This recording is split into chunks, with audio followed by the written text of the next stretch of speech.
Hello guys, চলে নতুন বললে তো অবশ্যই কেন আছো? ভালো আছো? আমি বলছি ঠিক আছে। তো আজকে যাবো, চলো দেখাচ্ছি কোথায় যাবো আজকে। ঠিক আছে, পুরো টাইম হয়ে গেছে, একদম যাবো, বেরিয়ে পড়ছে একদম।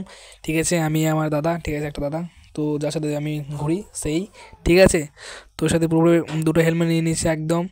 তো সেফটির জন্য হেলমেট পরা উচিত, ঠিক আছে। তো তোমরাও হেলমেট পরো, ঠিক আছে। তো তোমরা যজন যাবা তজনই হেলমেট পরো মাথাতে, ঠিক আছে।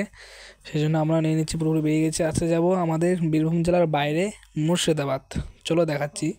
পুরোপুরি কাঁদি যাচ্ছি, কাঁদি, ঠিক আছে। এটা হলো কাঁদির মেন রোড এটা, ঠিক আছে। এখান থেকে তোমার এটা হলো SH7 রোড, মানে লেখা আছে এটাই, মানে মেন রোড নাম, ঠিক আছে। তো যাচ্ছি কাঁদি, এখন কাঁদি ঢুকে পড়েছি, ঢুকেই নি এখন। এটা হলো মানে বরঙ্গা পেরিয়ে করালতলা ওখানে, ঠিক আছে। তো এই দেখো এটা হলো কাঁদি। এখন রেড সিঙ্গেল পড়ে যাচ্ছে, সেই জন্য দাঁড়িয়ে আছি, ঠিক আছে।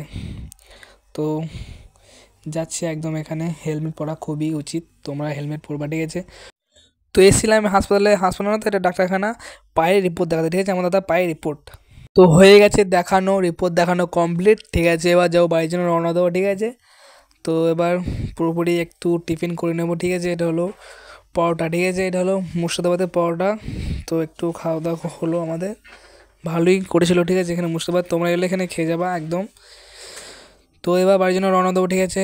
তো দেখা যাচ্ছে একটা শপিং মল, ঠিক আছে। তো আমার ব্লগ যদি ভালো লাগে লাইক কমেন্ট সাবস্ক্রাইব নিশ্চয় করবেন, ঠিক আছে। তো আবার দেখাবে নেক্সট ব্লগে, ওকে বাই।